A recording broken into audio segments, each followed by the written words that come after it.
Have you ever noticed yourself making the same mistake time and time again? How do we get stuck out of this rut and make progress and change our behaviours so that we can achieve our goals faster? I believe that the key is in self-reflection, taking intentional time to look at where we've been, where we're going, and uncover the blocks that are holding us back. When we reflect on what we are doing and why, it helps us to see and set a plan for what we're going to change in the future. And this is a practice that I encourage my clients to use with their nutrition habits, looking at what they're currently eating and all the environments and situations around that are influencing their food choices. This marks the 15-year anniversary of me working as a dietitian, and so to show how I practice what I preach, I'm going to take you a little bit into some of the lessons that I wish I'd learnt earlier. 2016 was the year that I became a sports dietitian. It was a year where I was 100% packing too many things in, and the first lesson that I learnt that year was learning to say no. When I was saying yes to everything, I was overcommitting my time, and usually what that meant was that I would end up saying no to myself, no to my sleep, no to my exercise. There was always a cost associated with these yeses. As someone that loves to help other people, it was a hard lesson that I had to learn, but I found that by being intentional with my no's and intentional with my yeses, I would actually be able to achieve a lot more and let other people and myself down a lot less. The second lesson that I am still definitely learning is how to chill, how to slow down. I recently discovered a couple of years ago that I have ADHD, which explained a lot, and I've always been on the go. I've always been really active, I've always really been outdoorsy, I've always been probably burning the candle a little bit too much at both ends. Being chill and doing less hasn't come easily to me, but when I intentionally make space, whether it's in my calendar or in my day, in my week and my month, I'm able to achieve more. I've got more creative energy and more space to do all the things that are actually important to me. As much as I hate to admit it, being still and finding things that chill me, for me that's particularly the beach and going out for walks and being outdoors and active. So they tend to be more on the active side generally, but by having those things intentionally in my life, again, I can show up as a better person and a happier person. The third lesson that I'm continuing to learn is to put me first. I love what I do, I love my job, but if you have an empty cup, you can't help other people. And it's like what they talk about on the plane. You've got to put your own mask on first if there's an emergency. Finding how you can fill your cup up, whether that's spending time with friends, spending time with family, being outdoors, looking after yourself with food, learning to look after what matters for you, yourself. It's not about being selfish, it's about being able to be the best version of yourself so that you can be present and fully functioning in the world. My fourth lesson is to feel the fear and to do it anyway. This lesson has come so many times in my life. I think the first time I was really present and really recognized that it was important to me was I was in a job that great company, great people, but I was unhappy because I wasn't being fulfilled with what I was passionate about. I realized that I wanted to go all in with sports nutrition, but other people were a little bit scared for me, a little bit worried about the whole what ifs. Like it's scary. I was scared. And I was working with an amazing therapist who was encouraging me that if it was important to me, I would make it work. Even if it meant that I would have a couple of hard, tough years. If it was something that really mattered to me and was really important, I would make it work. And that's exactly what I did. I remember going into the office to hand in my notice of resignation. I was so nervous, but I also remember that feeling of when I was walking home, being super high and super excited and really not knowing where that was going. And I think that whole take the leap and just trusting yourself. I think I've really learned over the last few years to trust my gut, and even if it doesn't make sense to somebody else, like when you lean into what is important to you and you are willing to put in the work, there is really no boundary as to what you're able to achieve. Do it, take the leap. My fifth lesson is that sleep is important. I'm still learning this one, and my sleep habits really go up and down. I've struggled with sleep since I was a little kid, and the diagnosis of ADHD really helped me understand why, because I'd go to bed, I'd lie down, and all of a sudden like ding, ding, ding, ding, ding, ding, ding, ding, I'd have all these thoughts going crazy in my brain. And I remember being told as a kid, just turn your brain off. And I'm like, what are you talking about? There's no off switch. Finding strategies that help to calm me down and help me to relax and go to sleep, for example, like journaling and writing, for me that's something I've learned is a really great tool to get all those thoughts out of my head, to so I don't forget them, and also that I can clarify what I'm thinking or what I'm feeling at the moment. By intentionally making more time for sleep, I show up better in the world. Like, I've got more energy, and I love having a lot of energy. And if I haven't had enough sleep, I'm not fully present the way that I want to be. As part of that, sometimes I have to be disciplined and get more sleep in my day. The sixth lesson that is ever occurring in my life is this message or thought of being still and finding space, I think particularly white space. And for me, that is about getting outside. It's without having noises, without listening to podcasts. And so I'll try to make time in my day to go walk around the block or go through the park. Just not have any input for a period of time. And what's really interesting is that I found that when we have that space, and all those creative ideas sometimes come flooding and come appearing, the solutions, the answers that we're struggling with. I remember when I was doing my thesis for my doctorate, I'd be like really stuck on this problem and getting really worked up that I couldn't fix it, I couldn't figure it out. Again, by like just getting outside, I would sit on a rock on the top of the hill overlooking Girona and just be still and just relax. And maybe this is partly meditation and just having space and breathing and just calming my nervous system down. And by having that space and being still, it was insane. Like, half the time I'd get back to the desk and the answer would appear. Finding this space helps us to get more done and be more productive and more proactive. My seventh lesson is probably one of my favorite lessons, and it is the one thing. What is the one thing that you can do in this moment that is going to help you progress towards your weekly, monthly, annual, 5-year, 10-year goals? There's an amazing book that I highly recommend you go and check out called The One Thing by Gary Keller. I've read this multiple times, and for me it was really useful about carving out space and ensuring that the activities that I was doing on a daily, weekly basis were helping me progress towards my goals. And part of this has also meant that I've had to say no to more things. I've had to prioritize, cut things out. For example, I love cycling, I love racing, and in an ideal world, I'll be racing and I'll be doing my PhD and I'll be doing all these things. And I just found that I didn't have enough time. I didn't have enough space, I didn't have enough mental capacity. Even though we can have all these different goals, sometimes it's actually okay to put them on hold for a little bit of time and prioritize what is most important to us in this moment, and really be intentional with how we spend our time and our day so that we can make these little steps. Our nutrition is the same. I think when a lot of people are trying to lose weight, they want to lose it overnight. They forget that maybe if you've gained 5 or 10 kilos, that might have been gained over a 5 or 10 year period, like 1 kilo a year, rather than being realistic and not expecting that it's all going to come off overnight and stay off overnight.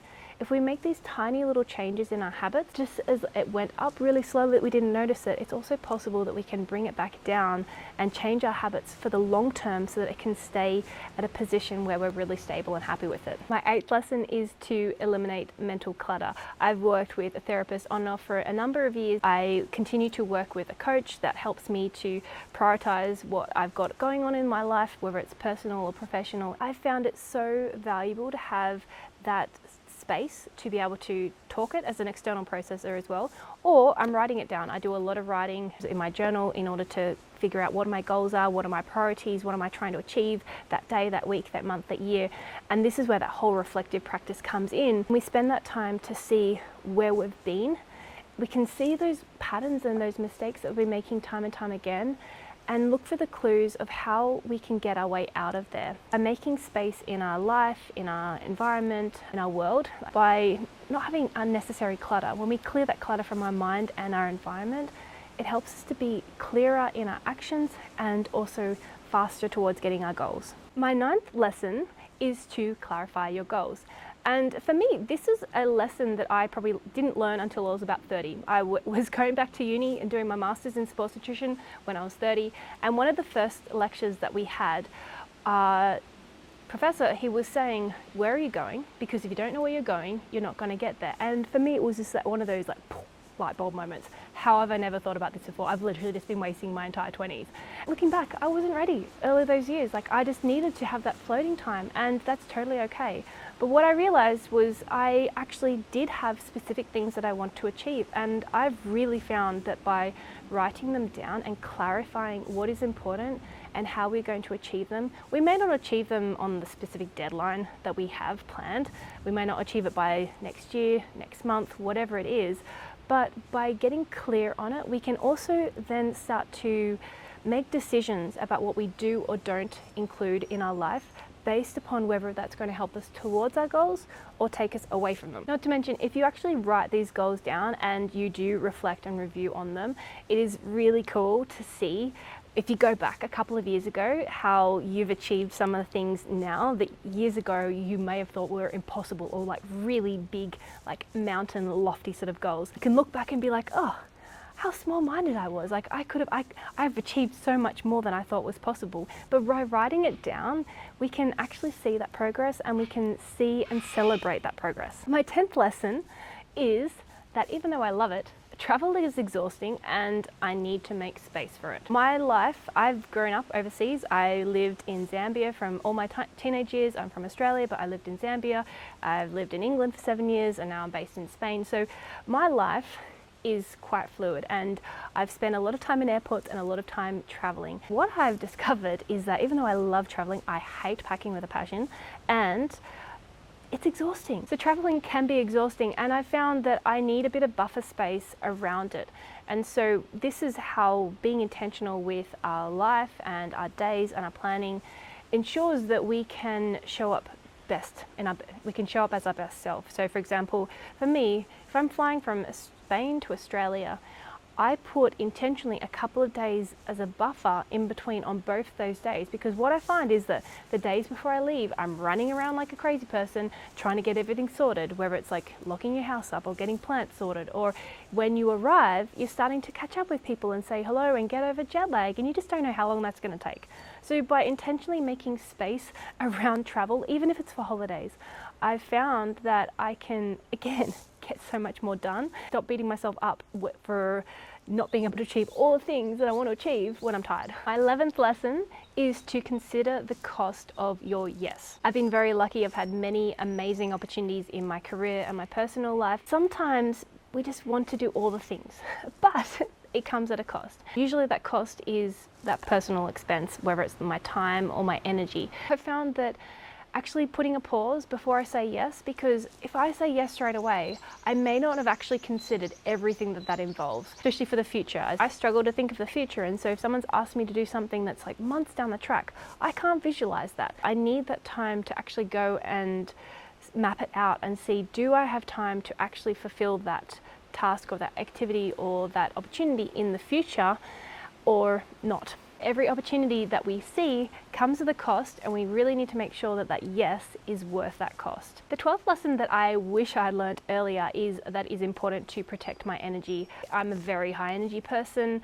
I love being high energy, but again, that whole like overcommitting and doing too many things and spreading myself too thin can really drain me. Being really intentional with the way that I spend my time and my days, creating more space. By making space in my day, I can have more energy for the things that are important to me. And this is where it links into the sleep, it links into the food. They all interlink about showing up the best versions of ourselves. It's not about being perfect. When we can put all these little things in place and be consistent with them, we're able to be better present and achieving much more, which is important as a high achiever. The 13th lesson that I wish I had learned sooner was that it is also important to live in the present as well as the future.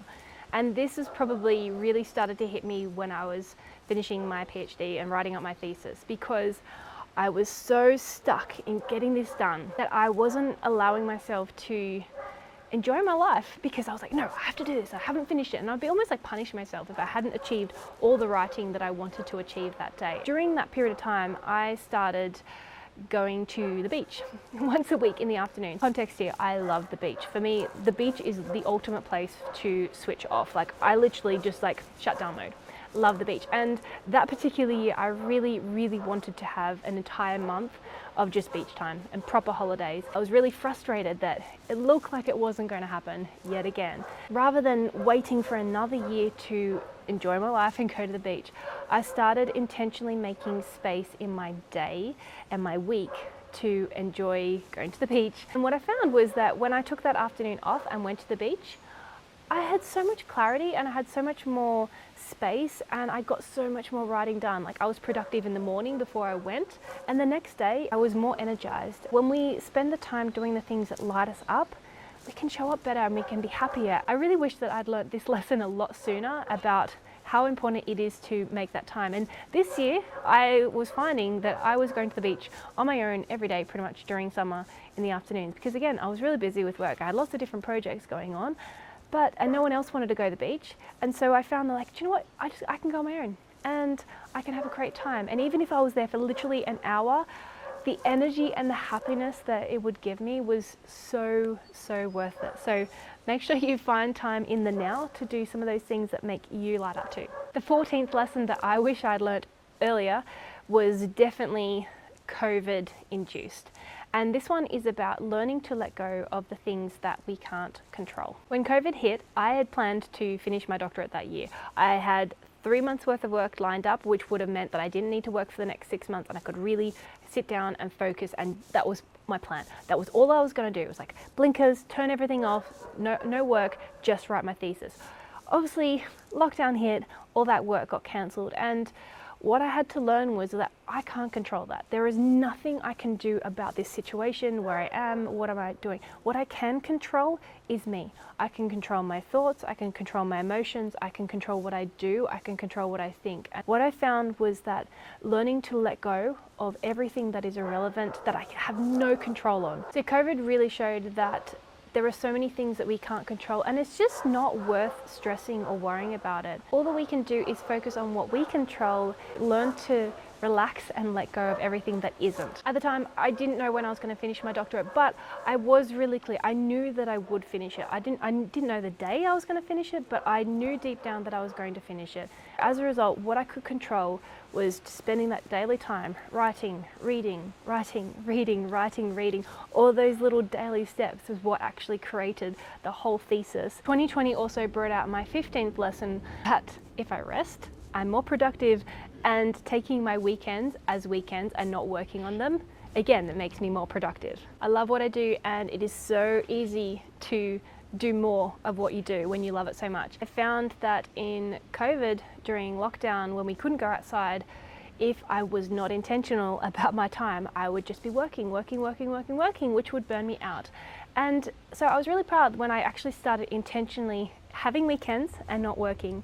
And that's something that I've tried to carry on as much as possible. Obviously, there's situations and there's times that I am working weekends. In July, I was on team camp with one of the pro cycling teams. I was working every day for 2 weeks. Yes, I worked weekends, but these are the exceptions. I'm trying to make it the exception, not the rule. Because when I have that restful time, again, I can be more productive, I can show up as a better person, and I'm happier living my life rather than wishing or dreaming for the future. Like, I love my life now, and that's because I'm intentional about the choices and the environments that I put myself into. My 16th lesson is that small steps done consistently can lead to big results. This is another one of my lockdown lessons where I started stretching. Stretching and gym work was something that I knew I should do. It was like, I know it's important, I know it's going to make a difference, but you put it in the, oh, it's too hard, like I don't have time sort of pile. I didn't want to be stuck in that excuse anymore. What I started doing during lockdown was to stretch for 1 minute.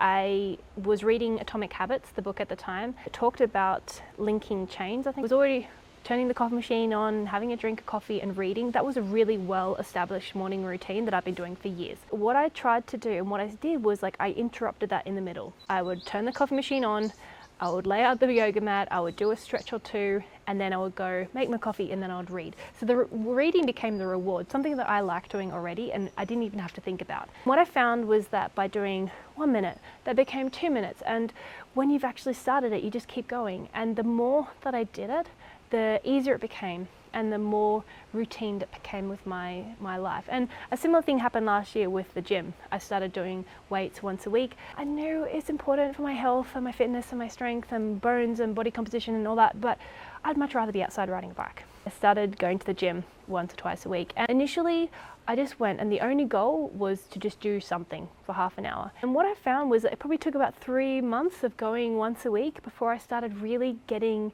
in the swing of it and actually really enjoying it. For me, was the motivator was seeing the weights go up and being able to lift heavier weights. Finding what motivates you and seeing progress, but doing those tiny little steps. It's easy to write it off and be like, oh, it doesn't even count. when we stick with it and we do it consistently, that can grow into so much more. And I see this again with nutrition, when we make these tiny little changes, and that might be eating a little bit more in your bike rides, and a little bit more, and a little bit more. When you consistently increase how much you're eating, you can start to then see the follow-on impact in your energy levels, your fatigue, your body composition. But you've got to start somewhere and be consistent with those small changes. The 17th lesson that I wish I had learned earlier is to touch it once.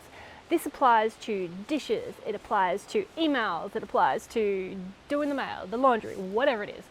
Things that you need to do but you maybe don't like doing, rather than looking at it or like touching it and like then going back to it and spending all this energy either ignoring it or trying to forget about it. If you touch it once, finish the job there and then. Say it's the washing up, rather than like putting the dishes in the sink and just leaving them for later and having to clean them up in the morning. If you go and clean them up the same time that you put them on the sink, it's already done. You don't have to think about it later. The 18th lesson that I wish I had learnt sooner was about behaviour change and how our thoughts can influence our feelings, which can influence our actions and our results. I really didn't understand how powerful this is, and something I've really come to apply into my own practice personally as well as with my clients is looking at what is the environmental cues that are influencing our choices and our decisions. Sometimes we have these thoughts about a situation that aren't true. By challenging those thoughts to see, is this true, or is this a fact, or is this just a thought, we can actually intentionally change the direction of our behaviors, our actions, and our results. I love seeing it work in practice, both myself and with my clients. Personally, I have used this to help me with sleep. So I told you before that sleep is not my best thing. I found that by recognizing why I was avoiding sleep, a lot of it came down to recognizing that for me, I was finding sleep stressful because I would lie down and then that brain going ding, ding, ding, ding, ding, ding, ding was stressful. So I would avoid going to bed even though I'd be tired. When I understood that context and that situation, I was able to put things in place, and like the journaling, the writing it down, trying maybe lighting a candle, whatever it was, when I could create an easier environment for me that helped me avoid doing the thing that I knew I needed to do, that I wanted to do, but was avoiding. My final and my 19th lesson, which is going to take me up to this year, is that there is a season for everything. I'm definitely a summer baby. I would love to avoid winter for the rest of my life if possible. However, we do need times of winter, of hibernation and doing less. This time of doing less is what helps us to regenerate, to regrow, to renew our souls and our bodies. For me, that was 2022. It was really just like cutting back on all the non-essentials and taking stock of who I was, where I'd gone, where I was going, and trying to assess what I wanted to change in the future and for the direction of my life. Did I want to be in Spain? Did I want to be in Australia? Did I want to be in both? When I actually had that time to stop, I could get really clear on those answers, which then led me to the decisions of what I would be doing next. By taking that time to remind ourselves of where we've been, where we're going, and to check, are we still on the right path for us? And sometimes our paths change and our directions and our goals and our priorities change, and that is totally okay.